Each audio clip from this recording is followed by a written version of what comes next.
All right, I will call to order the City of Westfield, Indiana Board of Public Works and Safety meeting for April 24th, 2024. Will the staff please note the presence of quorum? Yeah, Barb Connect, Here. Randy Graham, Present. you do have a quorum. Thank you. I have one item to add to the agenda today at the request of Jonathan Nail, Director of Public Works, the agreed findings and judgment of the Jersey Street right-of-way acquisition. We do not need a vote on that, do we? No, you can add it at your discretion. Okay, it's the will and pleasure of the president. Yes. All right.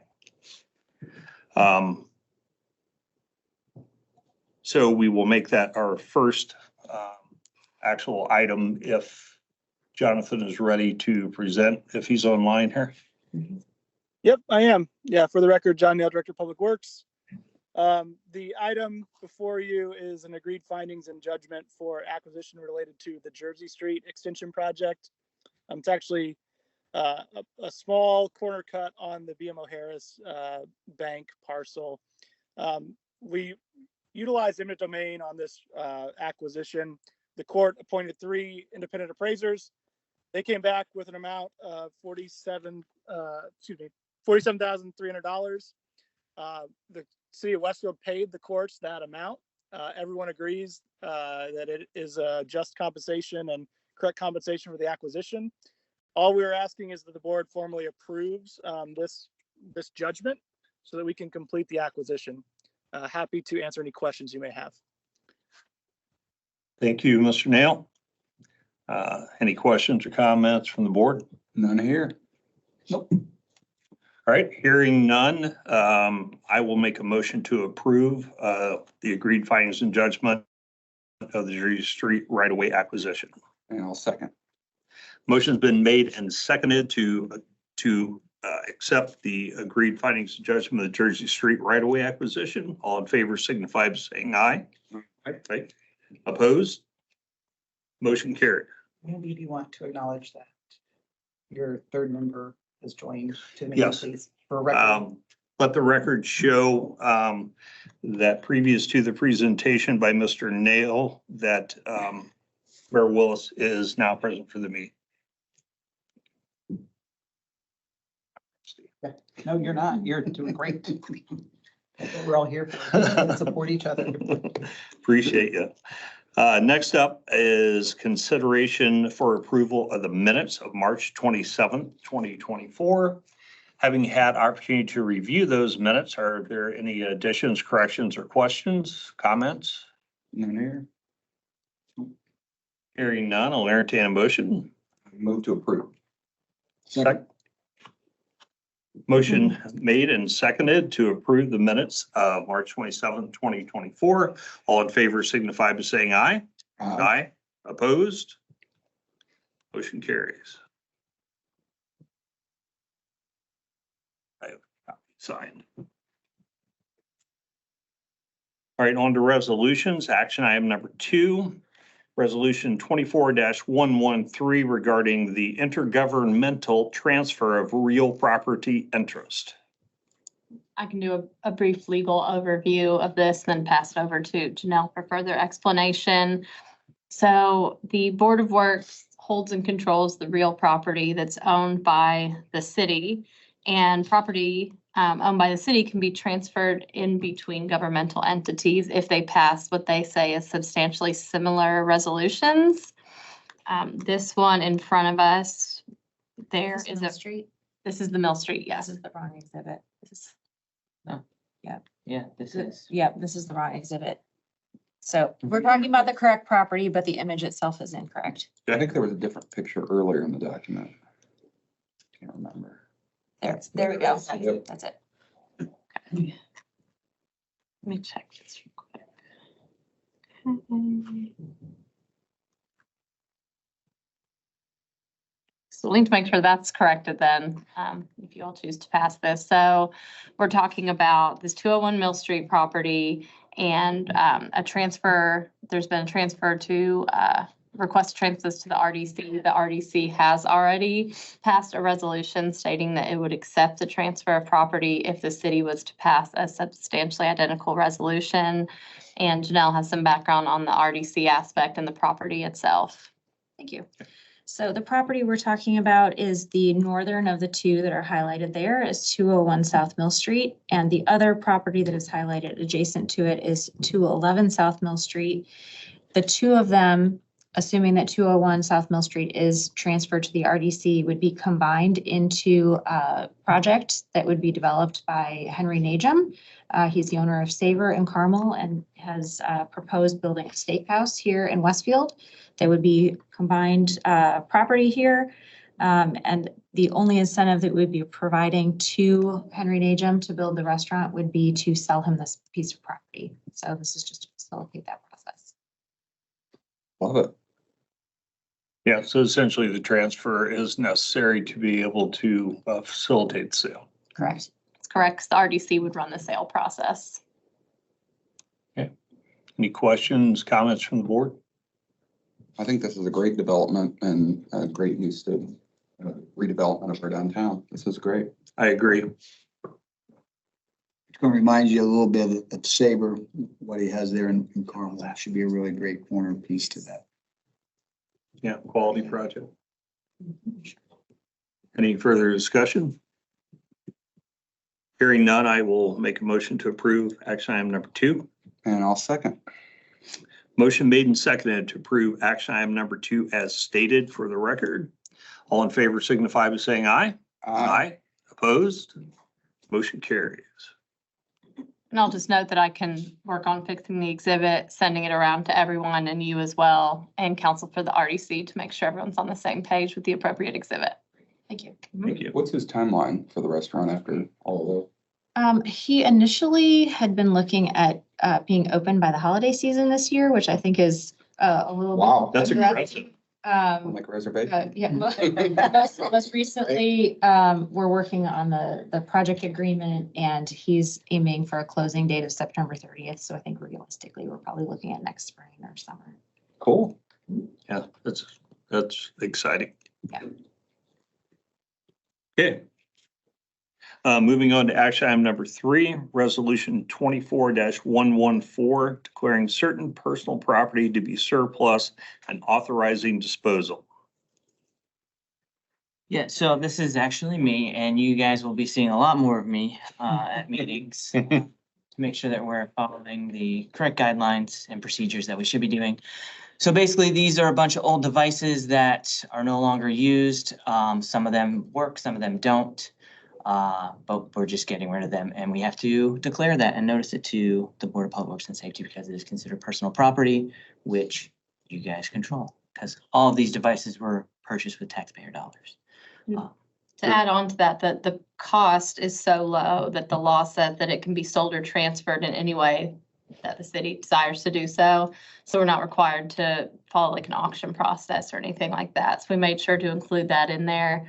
It would just be requesting approval to dispose of it pursuant to statute. Who had the iPhone 8?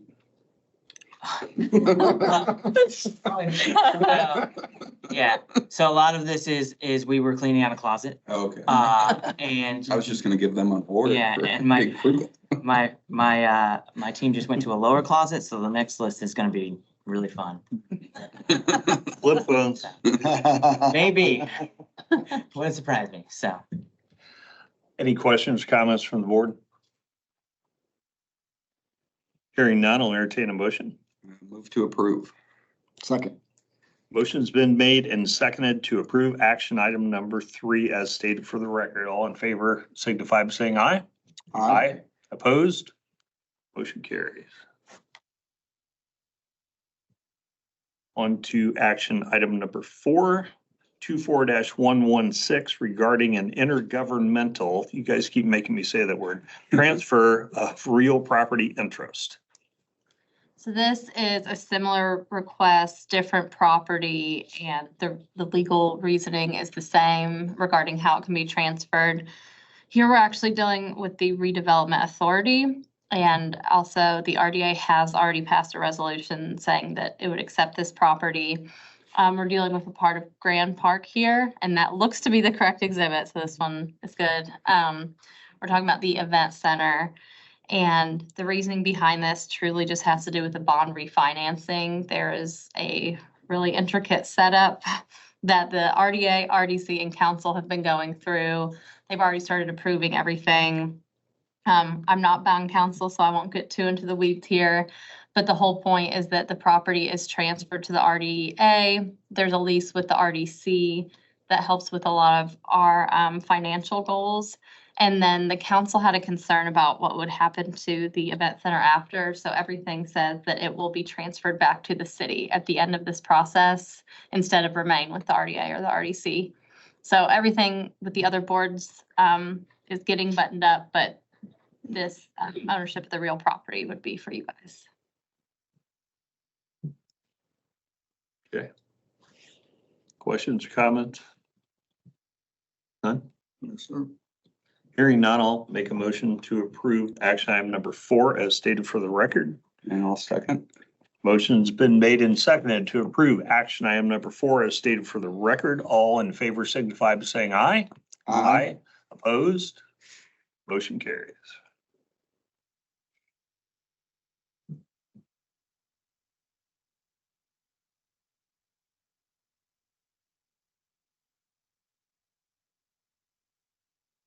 All right, moving on to action item number 5, Stryker Sales LLC and Westfield Fire Department special purchase of cardiac monitors, defibrillators, and related supplies. Yeah, so this is a special purchase memo, which is just a way of memorializing that we went through the correct channels and processes for us to request the purchase of some equipment. Single source vendor for this. This is a new program. But it is what we currently use. There are no other vendors that are compatible with our current products and things like that. So the reason for sticking with them is they're already doing our maintenance on current stuff. Purchasing some other vendor would possibly cause a human interface risk, learning new systems and dealing with things like that. So the request is that the board would give us permission to enter into a contract with Stryker to purchase some additional cardiac monitors. And the nuts and the bolts of the actual contract, we're entering into agreement for a period of time. And when our monitors are due to be upgraded, it's already included in the agreement. When it's all said and done, I think that we actually have a cost savings over the term of the note that will be greater than $435,000 versus not entering into the contract and just purchasing as needed and replacing as needed. That cost would supersede $435,000. So that is it in a nutshell. It's not necessarily required. But coming to you as the board to let you folks be aware of what we're getting ready to do. And so I'll add, you'll be seeing more of these special purchase memos. Anytime there's a purchase over a certain amount, I think it's 150, then there's certain ways that you don't have to go out to bid for things like this. Compatibility issues, sole source, a government discount. And as the administration, we have to save that as a memo in case of an audit. So you don't have to approve the memo, but we wanted you all to be able to see it. So like the chief said, your vote would be on the actual contract purchase. Yeah. I've dealt with this personally on a much smaller scale, but everything that you said is in line and with the scheduled replacement as they age out and move on rather than just buying as you need it. It is quite a cost savings in this case, as he stated, $435,000 or more. It just makes sense to do it that way. That's probably one of the few times I agree with sole sourcing, but it does work out financially to your benefit. Any discussion, questions, comments? Hearing none, I'll make a motion to approve action item number 5 as stated for the record. Second. Motion's been made and seconded to approve action item number 5 as stated on the record. All in favor signify by saying aye. Aye. Opposed? Motion carries. On to action item number 6, striping project goods and services contract. Yep, so this is, for the record, Michael Pierce, city engineer. So this contract is a goods and services contract with ITS, who was the low quote for our striping project. So we annually have a budget to restripe our roads, our main pavement line markings. So we solicited 3 quotes from different contractors that do striping and thermo work. And so ITS was a low bidder with a contract amount of $132,799.24. So we'd ask that you approve that contract so they can work over the summer with restriping several of our roadways. Okay. Seen these before. It's something we do every year. So are there any questions or comments? Hearing none, I'll entertain a motion. Move to approve as presented. Second. I was waiting. Did you second it? I did. I was gonna let you. I'll let you guys do the heavy lifting. You guys got a good rhythm going. Motion's been made and seconded to approve action item number 6 as stated for the record. All in favor signify by saying aye. Aye. Opposed? Motion carries. Moving on to action item number 7, concrete patching project goods and services contract. So yeah, so again, not to sound like a broken record, but very similar situation. This is, instead of striping, is for concrete patching in the Bridlewood subdivision. So this year we'll be focusing primarily on that subdivision, which has concrete streets. So solicited the quotes to several different contractors on this project. CC&T was the low quote on this with a quote of $110,000. So we'd ask you to approve this so they can work on replacing some damaged concrete roads within Bridlewood subdivision. Okay. Again, something we pretty much do every year. So we keep up our streets unlike other cities. I'll say that. I asked them their PASER rating at the last meeting and they compared it to another city. Yeah. I won't name any, but they're nearby. Any other questions, comments, or? None here. All right. Hearing none, I'll entertain a motion. I move to approve. I'll second that. Motion's been made and seconded to approve action item number 7, 2024 concrete patching project goods and services contract as stated for the record. All in favor signify by saying aye. Aye. Opposed? Motion carries. On to action item number 8. YMCA of Greater Indianapolis and City of Westfield Road Impact Fee Installment Agreement. Yeah, so you're all probably aware of the YMCA expansion up off of Wheeler Road. So as with any project, they have a road impact fee amount that is charged to them for the traffic that they generate. Per state statute, they're allowed to do an installment agreement on that, which spreads it out over 5 years with a reasonable amount of interest rate on that payment. I know Caitlin had worked with their attorneys to get this drafted to spread that payment out. One thing I'll note on this one, which is a little bit different than kind of our standard agreement, is they have filed an appeal on their road impact fee amount. And so there is a section in here that basically states that just by approving this payment agreement, it doesn't invalidate their appeal of their road impact fees, and that'll still go through the process. But pending that doesn't change the road impact fees, this agreement would hold up to their full amount of their road impact fees. So basically just a payment agreement to spread it out over 5 years.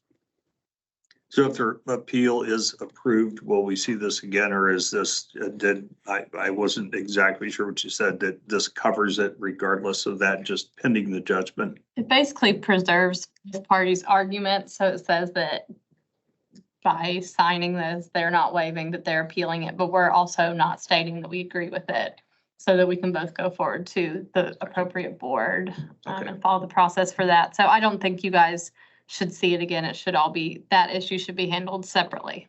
Okay. Questions or comments from the board?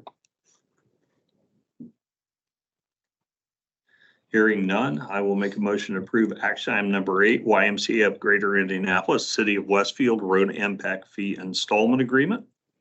All in favor signify by saying aye. Aye. Opposed? Motion carries.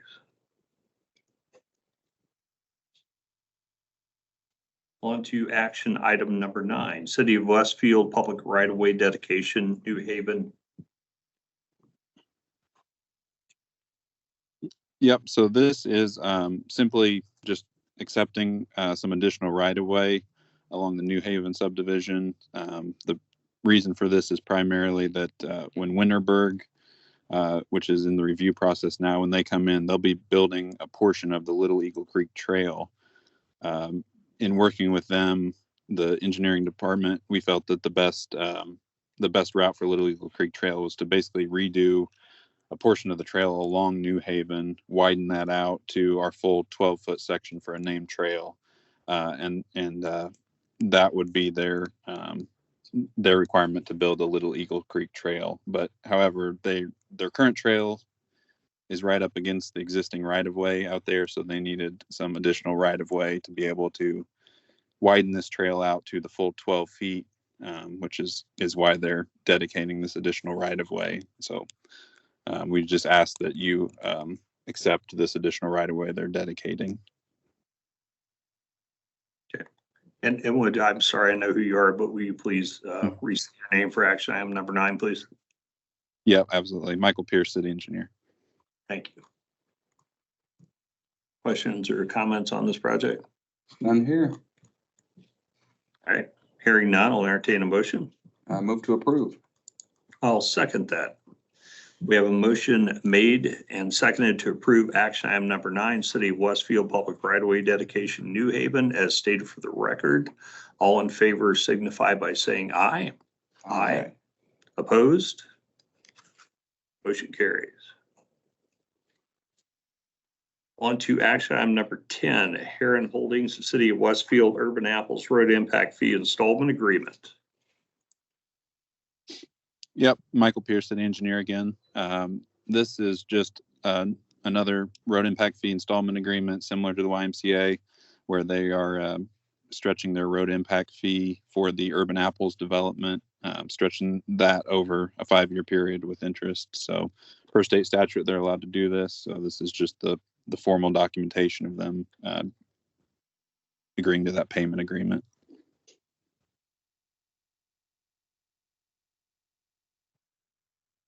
My only question is that it appears that the percentage of interest is different from this than it was in the YMCA. Is there any reason for that, or did I misread it? I believe it's 10% on the other, and this is 7%. I could be wrong. You may well be. Typically, there isn't a specific interest rate that's stated in the statute. It's generally just follows market rate. So it might have been that it was just a different time that this was that this one was drafted, and we use 7% rather than 6%. Yeah, and I was I was drawn to 90. I apologize. That was my mistake. Sure. Any discussion, questions, comments on this action item? None by me. No. Okay. Hearing none, I'll entertain a motion. Move to approve. God bless you. Thanks. Bad timing. She's gonna take that. I will second that motion. We have a motion made and seconded to approve action item number 10, Heron Holdings City of Westfield, Urban Apples Road Impact Fee Installment Agreement as stated for the record. All in favor signify by saying aye. Aye. Opposed? Motion carried. On to action item number 11, Atlas Geotech Greyhound Pass Engineering Investigation. Yes, Michael Pierce again, city engineer. This is a proposal from Atlas Geotech to do some pavement cores and some soil sampling along Greyhound Pass through the Village Farms area. That's a road that is nearing the end of its useful life. On our comprehensive plan to do some maintenance from an asset management standpoint, do some maintenance on that road in the near future. We don't have reliable information on what the pavement section is or what the subgrade type is through there. So what we'll be doing is hiring Atlas to take some core samples that will tell us the pavement section, tell us the type of subgrade, and also give us some recommendations on what they feel would be an appropriate treatment type for the roadway when it is time to do some rehab to that roadway. So the total on this contract, I believe, was $10,485. That'll cover cores over almost 2 miles of roadway. And there's a mention in there about traffic control, but we will take care of that in-house with our own forces. So it would be a total of $10,485. I'm sorry, what's the scope of the project from to completion? Is there an estimate on that as from start to finish? Oh, from a dollar amount? Is that what you're asking? Or from No. just a time? Like interruption? And if not, that's fine. I was just curious. Sorry, I was having a hard time hearing you. I was just curious as the timeline from start to finish of the project. Is that something that you're aware of, or it's just? Yeah, it should only actually take a couple days for them to actually go and do the cores. Then they'll take those samples back to their lab, do some investigation on that, and I would expect to have a report back from them within 2 to 3 weeks. This is something we've done with other roads within Westfield. Ditch Road, we did this for 166th Street before we rebuilt that. So it's a process that ourselves and Atlas are familiar with, but not an extensive time frame with this. Yeah, that was what I was curious about. Thank you. Sure. And I'll add that this contract does not have two provisions that every city contract needs to have. I've emailed with John and Michael about it. So if you do pass it, could you pass it subject to adding in 2 statutory requirements? Be great. Yeah, thank you, Caitlin. I was going to mention that. I forgot. Any questions or comments? All right, I will make a motion to approve action item number 11, Atlas Geotech Greyhound Pass Engineering Investigation subject to 2 statutory requirements. Thank you. Second. Motion is made and seconded to approve action item number 11 as stated on the record. All in favor signify by saying aye. Aye. Opposed? Motion carries. On to action item number 12. Sourcewell Purchasing Program, Westfield Fire Department, purchase of Ford F-550 4x4193 ambulance. Yeah, Rob Gaylor, Westfield Fire Department. This is another special purchase memo like the one that we just did. Part of our fleet obsolescence strategy in the fire department is to replace working frontline units after a period of time due to age, mechanical problems, and this, that, and the other, just part of our strategy. So with that, we're looking to purchase another medic unit to replace the one at Station 2. And along that, we did reach out to other vendors and reminded them that we're a Sourcewell participant. by entering an agreement with Emergency Vehicle Plus that you have before you. It's a 10% savings, as well as a time commitment. So kind of a single source that we're going through. We would like to stick with this vendor. They can offer the product in 20 months rather than 36 to 48 months, which is in line with our bond strategy and our replacement strategy for the medic unit from Station 2. Not to mention that they were the lowest bid, and it's a cost savings to the city of $70,000, over $70,000. One thing I will note is I believe that the documents that you have here have the wrong numbers, because at the 11th hour, we got to see the vendor at the show last week and negotiated. Did you? Yeah, I Okay. replaced I wasn't sure. I hadn't seen it yet. So I just wanted to point that out, that we got another additional savings by meeting with them last week.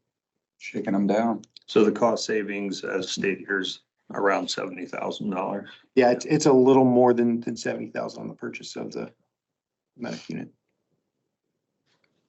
And it's a Horton unit. Yes. Questions, comments on this? Great cost savings. Quality product. Hearing no further discussion, I will make a motion to approve action item number 12 as stated for the record. Second. Motion has been made and seconded to approve action item number 12. All in favor signify by saying aye. Aye. Opposed? Motion carries. On to the consent agenda. I will make a motion to approve the consent agenda as stated. Second. Motion has been made and seconded to approve the consent agenda as stated for the record. On the record, however I should state that. All in favor by signify by saying aye. Aye. Opposed? Motion carries. Not okay, it would not be on the consent agenda. Okay, we're on to department reports. First up is fire, if you would, chief, please. Yeah, Rob Gaylor, Westwood Fire Department. 2 reports this month. One is the quarterly report for the first quarter of 2024. The other one is for the month of March. There's a typo, so when you look at them, the first page that looks the same, but once you get into the meat and potatoes of that, it's really a different document. Just of note, we did 1,169 runs in the first quarter, averaging just almost 13 runs a day. Average turnout time was 1 minute and 16 seconds. Of the first quarter responses, I just want to show to the board and the people that 17% of our calls were to care facilities in our community. I'm going to sound like a dead horse. I'm really trying to get that out there into the universe that they are a high user of our services, and just want to remind folks of that.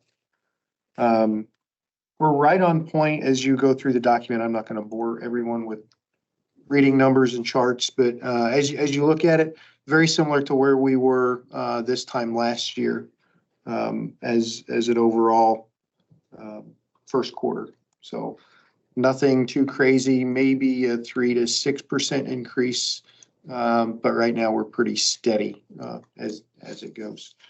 Probably the more interesting one, if you look at the March report, again, just a comparative from March of 23 to March of 24. Similar numbers to some degree, but I want to point out that 18.5% of our calls for the month of March were to care facilities. Again, our response times were relatively the same, 1 minute and 17. And so we'd happy to answer any questions if you folks have. I know, and we talked about this a couple months ago, that I know that there have been for years ongoing projects to work with the care facilities to reduce the amount of actual calls that you guys have to respond to. And I realize that staffing is an issue, but the onus, in my opinion, should be more on the facility. And I don't think anyone's going to disagree with me on that, but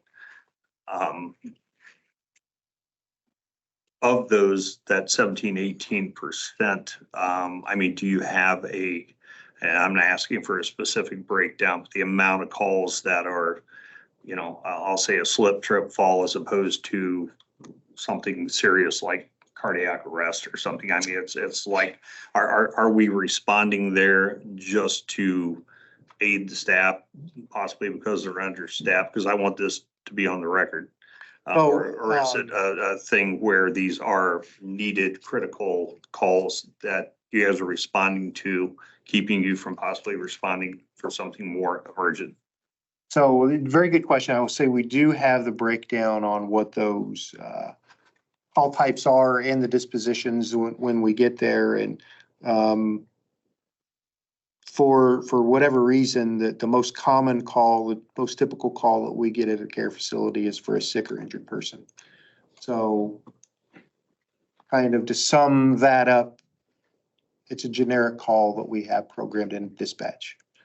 And that's just how we get called out. The number of cardiac arrests or the number of chest pains or breathing difficulties or things like that are on the average of normal every other area or subdivision in the city, if you will. I would say that our challenge with care facilities is the more beds they have, the more runs that we get to the facilities. Kind of pretty easy math to figure out.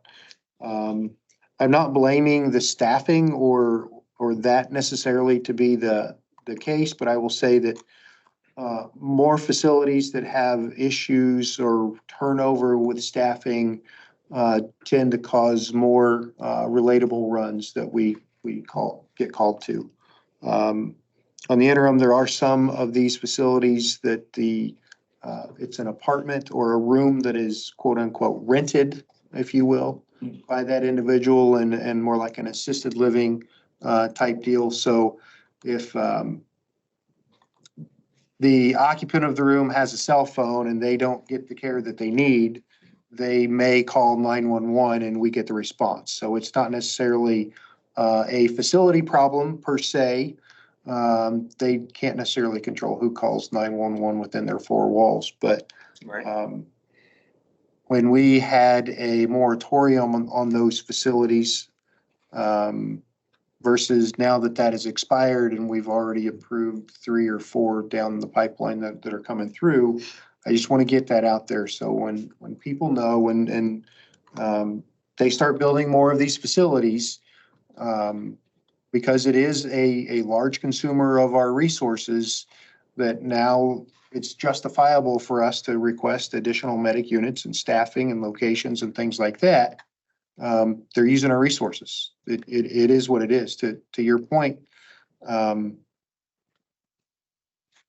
we've got to take the calls as they come in the queue, and that could delay the emergency services to someone else in a more critical type of a call. We don't get to make that reference.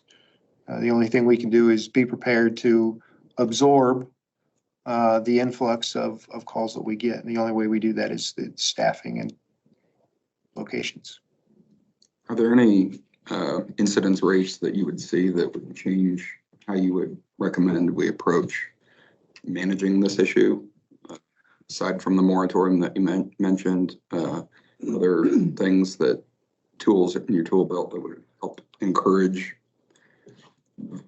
behavior in the right direction? We meet with the facilities whenever we see an uptick or a cause for concern. The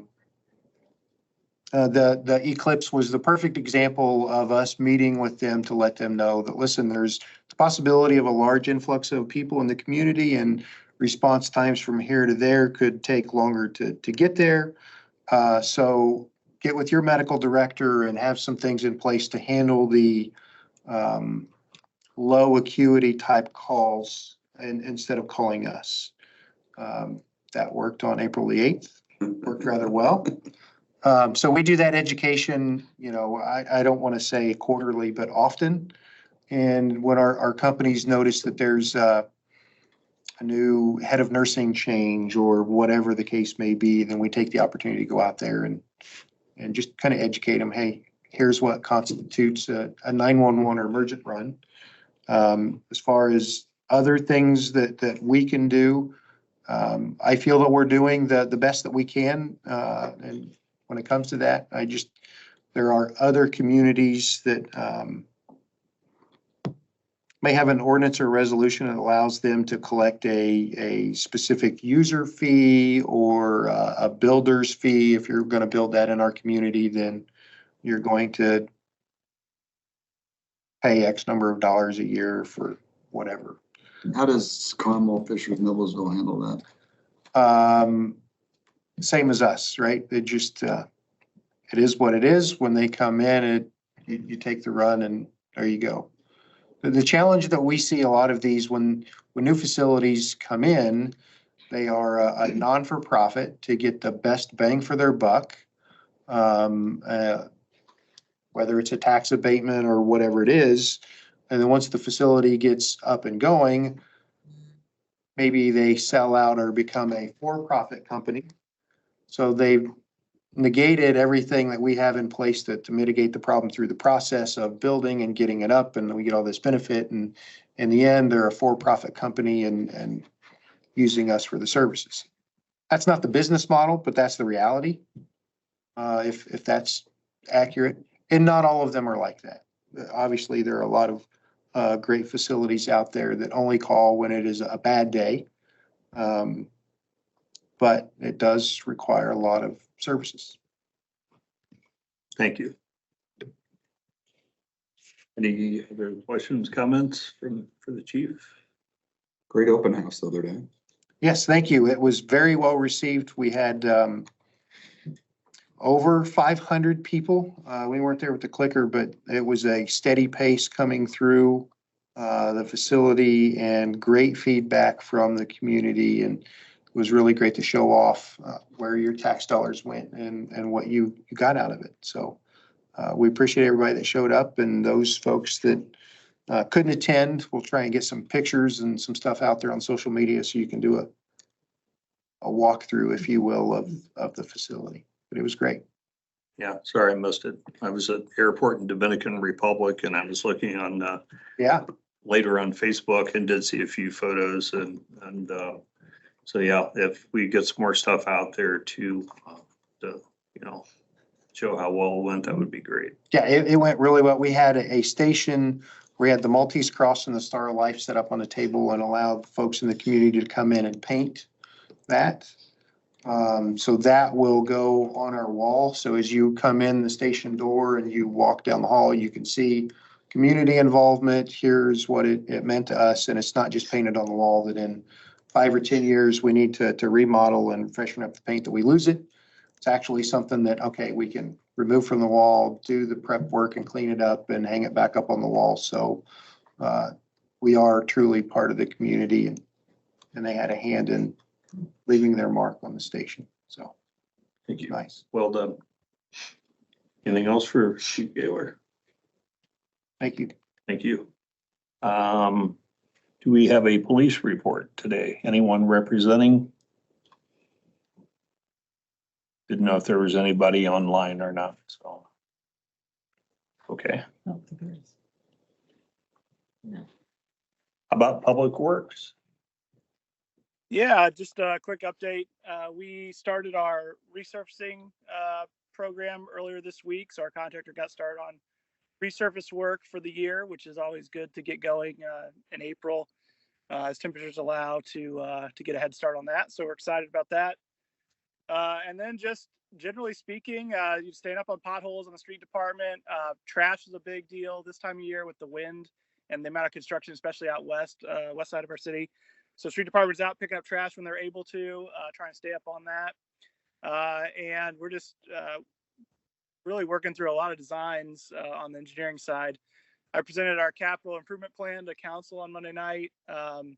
Featured almost 186 million in capital improvements over the next 8 years. So we're going to be very busy advancing designs and going into construction and getting some stuff built here in Westfield. We're excited to get going on it.